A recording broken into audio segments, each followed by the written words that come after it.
Olá, turma, tudo bem? Tudo bem com vocês? Nesse vídeo de hoje, nós vamos falar um pouquinho sobre PCID. Eu vou compartilhar aqui uma imagem.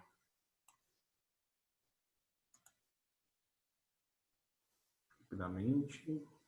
Beleza. Essa imagem, ela vem do... Deixa eu em modo de apresentação.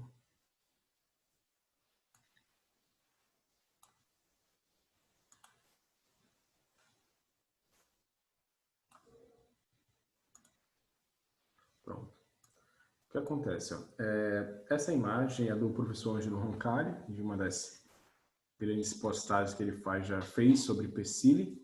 E esse vídeo rapidinho tentando explicar esse pequeno desenho que ele fez e que é uma das coisas que está sendo bem debatida. O que é PCID? PCID nada mais é do que aquele termo de lesão auto-infligida. O P vem de paciente, o S de self-infliction, ou seja, o paciente está se auto-lesionando, e as outras letras vêm de injúria pulmonar, né? Lung injury.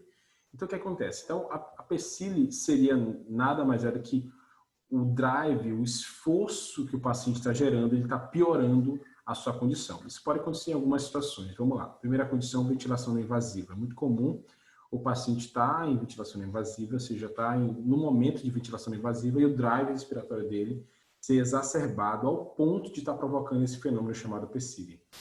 Número 2, pacientes em modos PSV, ou seja, o paciente em modo PSV, modo espontâneo, tem drive respiratório do paciente. Se aquele drive não for controlado, aquele drive também pode gerar a formação de PCID. Número 3, o paciente em modo descontrolado, com uma péssima, no momento ali com uma pseudoanalgesia inadequada, esse paciente também pode formar a PCID. O que é a PCID, então, Marcos? Vamos tentar falar um pouco dessa gênese dessa PCID. Observando esse pequeno desenho, olha que interessante. A pressão transvascular, então, é a pressão que permite, então, que o fluido que esteja no capilar, ele migre, ele seja inunde a área intersticial e futuramente inunde também a área alveolar, causando, então, shunt, redução da difusão, etc. Piora de troca. Então, a pressão transvascular nada mais é que a pressão capilar menos a pressão pleural. Então, o que acontece? Se a pressão capilar aumenta-se a pressão hidrostática ali aumenta no capilar, algo que gere aumento de pressão, é muito compreensível que o fluido que esteja aqui na via capilar, ela venha para o interstício, inunde o alvéolo e piore a troca gasosa. Então, é bem compreensível que a pressão capilar aumente a pressão transvascular. Mas esquece um outro pedaço da fórmula, que é a pressão pleural. A pressão pleural ela é negativa na inspiração. Então, menos com menos dá mais. Olha que interessante. Então, o esforço, dependendo da intensidade do esforço do paciente, essa pressão transvascular aumenta. Olha aqui no exemplo. O paciente está fazendo uma força aqui de menos 20. Essa força, então, vai gerar uma pressão transvascular de 28, porque já tem uma pressão capilar de 8. Olha que interessante. Então, quanto maior for a intensidade do esforço do paciente, maior a pressão transvascular, maior a chance do fluido sair do meio intravascular para o meio extravascular, área de interstício e área alveolar.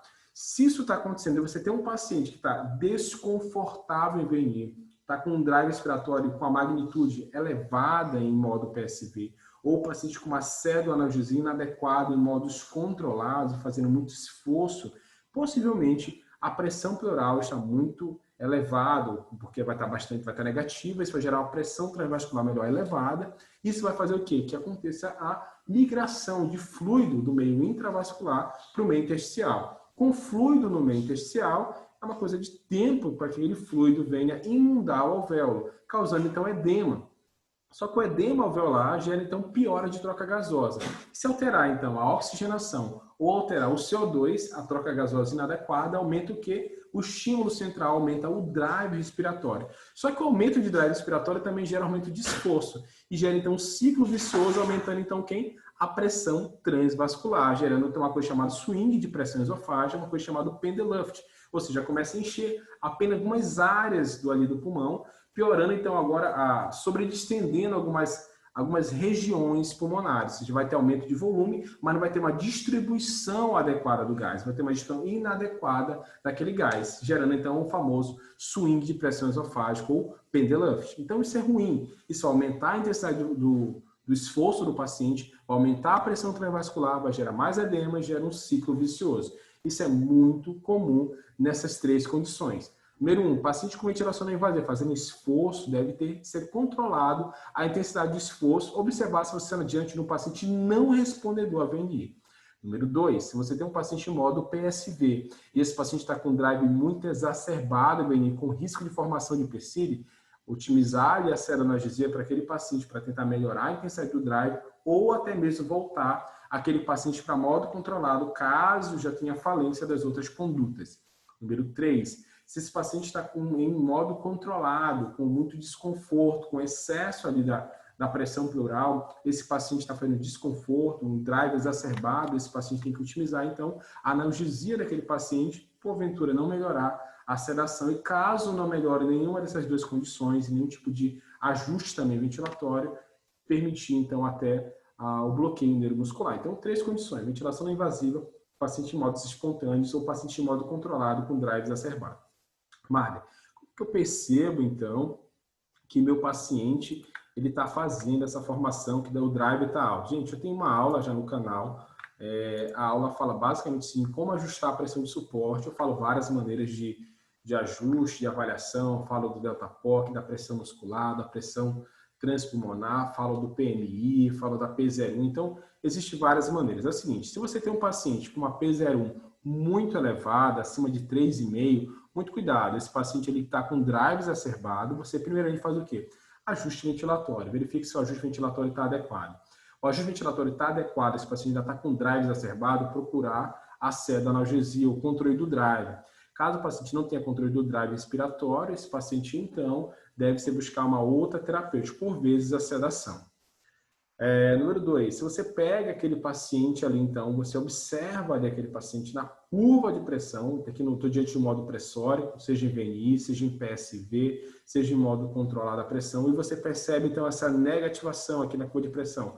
O paciente fazendo muito esforço para disparar a máquina ali. Então, possivelmente esse paciente também tem ali um delta de pressão transpulmonar elevado por intensidade do drive. Então, muito cuidado com isso. Se você quer saber um pouquinho mais, veja a aula de ajuste da pressão de suporte no modo PSV. Eu falo de como faz cada um desses cálculos, e você consegue, de certa forma, calcular a magnitude do drive respiratório.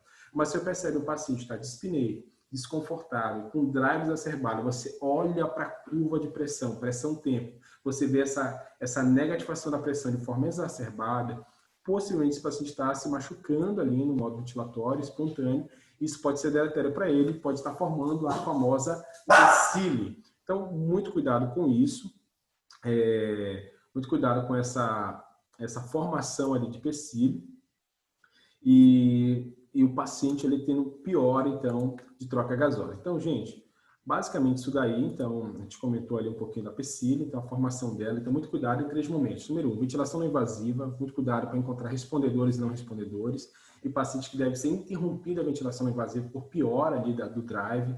Número 2, pacientes em modos espontâneos do drive respiratório está inadequado, deve ser controlado o drive respiratório com analgesia ou sedanalgesia. E número 3, pacientes já em modos controlados com drive exacerbado, a gente tem que controlar, às vezes com ajuste ventilatório, com analgesia, com sedanalgesia e, por vezes, permitir até o bloqueio neuromuscular, por conta que as outras terapêuticas entraram em falência. Beleza? Isso, então, é PSILI. Então, muito cuidado com isso. Isso piora o edema alveolar, isso piora a troca gasosa, isso piora o desfecho do paciente. Isso vai piorar, então, ali, com certeza, no contexto geral, com outras somatórias ali até a mortalidade do paciente. Beleza, gente? Então, muito obrigado e até o próximo vídeo. Tchau, tchau.